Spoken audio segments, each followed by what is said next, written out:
пен уақыт бөлімі бойынша бүгінгі сабақтың тақырыбы Оралхан Бөкейдің Атау Керей повесі тағдыр тәлкегі бөлімі. Сабақта жүзеге асырылатын оқу мақсаты көркем шығармадағы кейіпкерлер жүйесін жинақтау мен даралау арқылы өмір шындығын көрсету. Оқушылар, алдымен тағдыр тәлкегі бөлімі бойынша сұрақтарға жауап берейік. Ерік неге өзін өзгелерден оқшау сезінді? Аяқ астынан табылған олжаға ерік неге балаша қуанды? Еріктің қолындағы сиқырлы күш не?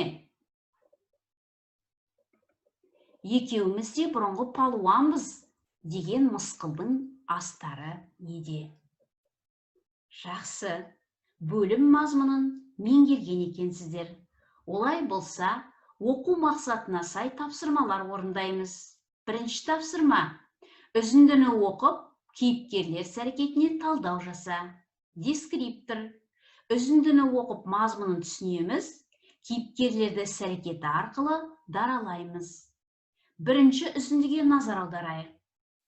Тері қоржынды ақтарып, көк мойын шөлмектің бірін күнге шағылыстыра жұлып алғанда, мойын тамыры білеудей маскүнем жұтқыншағы бүлкілдеп, көзі бағжаң ете қалды. Көкесегің болайын, көкетай, құлыңмын, зекетіңмін, шөге түсіп, аяғынан құшақтады. Бұл кім? Қандай кейіпкер? Жауабымызды салыстырып көрейік. Әрине, таған, маскүнем, әлсіз, ащы суға жанын беруге әзір. Сіздердің жауаптарыңызда осы бағытта деп ойлаймын. Жақсы, келесі үзіндіге назар аударайық. Құлдығың болайын, Ерікжан. Білемін, сен бала кезіңнен ішпейтінсің. Білемін, бірақ көрші ауылда мініп кеткен атты есіне қайтару керек еді. Алматыда 5 жыл оқыған, аспирантурасын тауысқан, ешкім жауырынын жерге тигізіп көрмеген жігіттің сұлтаны. Тағанның қандай қасиетін байқадыңдар? Жауабымызды салыстырайық. Таған жауапкершілікті сезеді, қанша шарапқа тәуелді болса да ұяты бар, өтірік айтпайды, палуан, еріктің ауылдасы, құрдасы, білімді. Жақсы. Олай болса, үшінші үзіндіге назар аударайық. Құлым болатының рас, сасық сары сырамен суара берсем, қатын суына көпір салып берерсің. Ауыл арасы жақын, атты өздері-ақ іздеп тауып алады. Сайтан алады дейсің бе, сойып жейтін сорпалығы да жоқ. Кеттік. Сені аттың артына мінгестіре алмаймын. Жол ұзақ. Бұл кім? Қандай кейіпкер? Жауабымызды салыстырайық. Ерік, қара ниет, пасық жан, мейірімсіз, бір жұтым сыра үшін жолдасының құл болуға дайын екендігін көргенде, төбесі көкке жеткендей қуанды. Жақсы балалар. Олай болса, екінші тапсырманы орындайық. Кейіпкерлердің типтік образын анықтаңыз.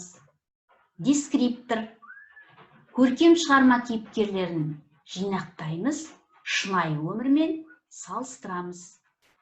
Оқушылар, қазіргі қоғамдағы тағандар кімдер? Ойланайық.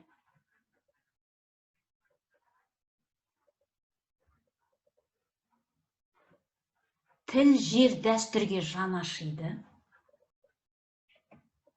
Еліне пайда тигізуді парыз санайды. Өмір күрес екендігін түсінеді. Ел болашағы үшін еңбек етеді. Жақсы.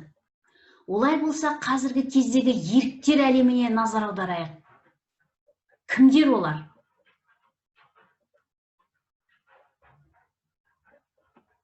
өзіне қажеттің бәрін ақшаға сатып алуға болады.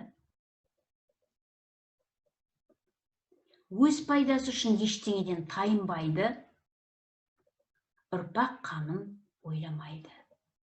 Жақсы, оқушылар, көркем шығармадағы жинақтау типтік образға даралау мінезге әкеледі екен.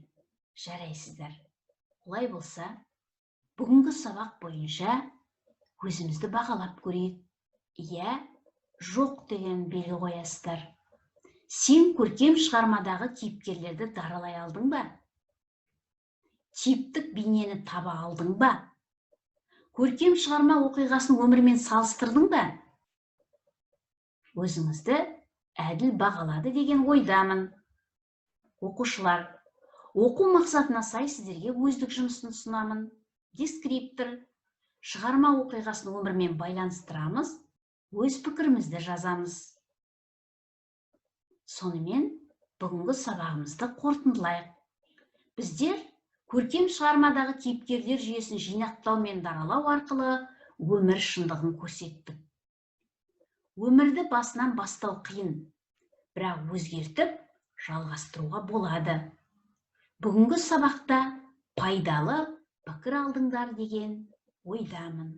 Назарларыңызға рахмет.